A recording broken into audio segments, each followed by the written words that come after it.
In this drill, we increase the space in which the runners can operate, forcing our defenders to maintain their leverage while pursuing the ball carrier.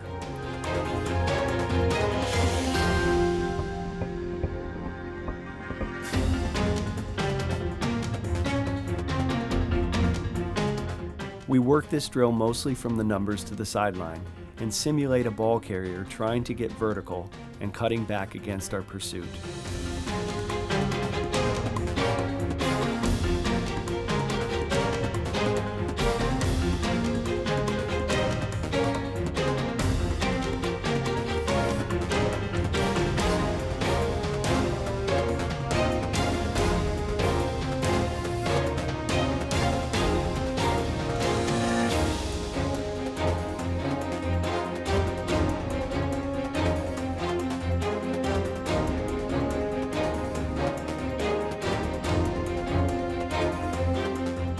We will work it from both the left and right by simply flipping the drill so we can stay on the same side of the field.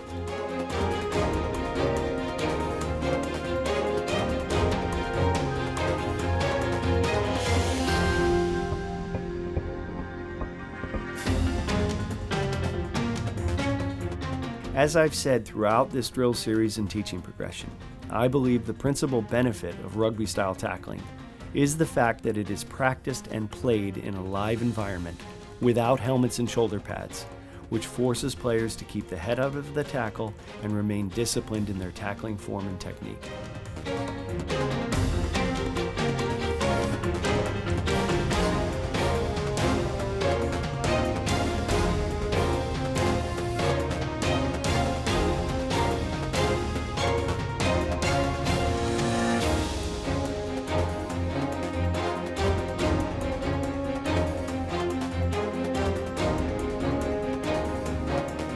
In our next drill, we will work high shoulder tackles with the help of a protective shield.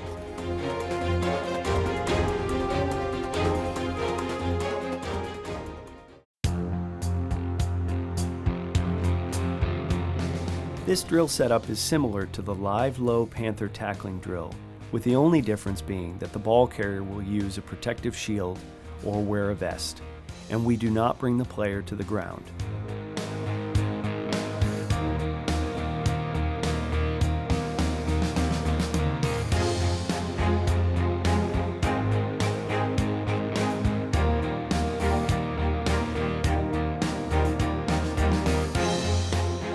We are emphasizing all of the same mechanics as in the low shoulder tackle drill, with the only difference being the target area, which is the near pec or near number, as opposed to the hip or thigh.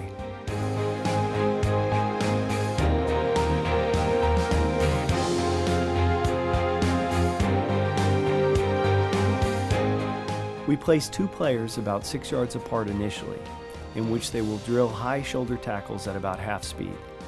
We work both sides and can increase distances if we want to work more of the approach and tracking element.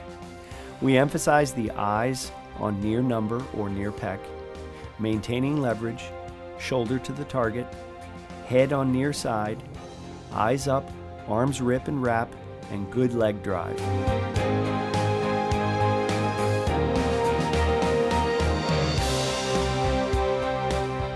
It's possible to bring players to the ground, but I would recommend using a landing pad at a designated contact point. This provides the added benefit of teaching players the exact drive needed to bring down a player with a high tackle.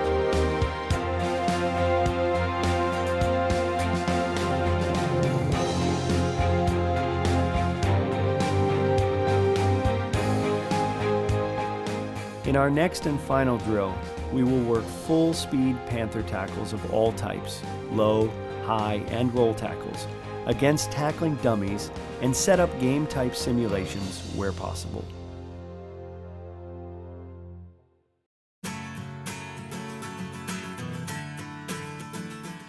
In this drill, we strategically place full-size tackling dummies at various contact points, depending on the pursuit angle we are trying to simulate.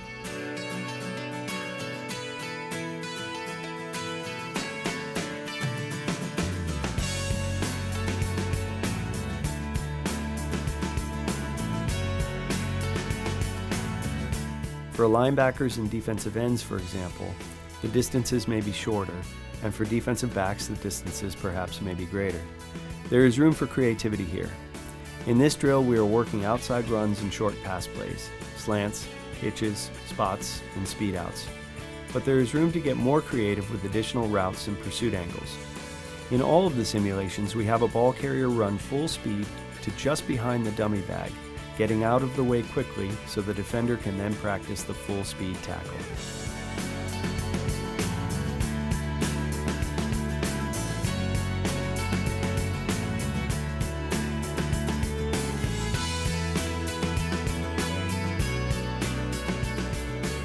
This concludes the drill series and teaching progression focused on tackling without helmets and shoulder pads. I would like to thank Coach Mike Manasco and all of the players at Miami Palmetto High School for their help in developing and practicing these drills.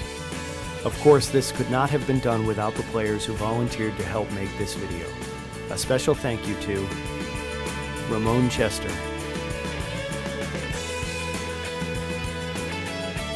John Pierce,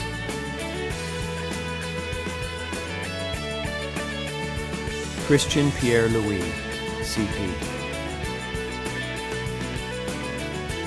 Daniel Walker, DJ, and Daryl Scott.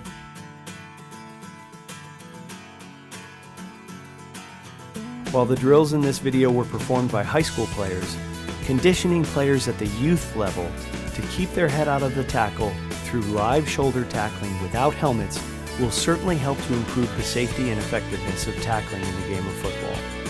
I hope you've enjoyed this drill video. Please share your thoughts and comments and check out our blog dedicated to improving the sport and culture of amateur football by making it safer, less professional, and more fun.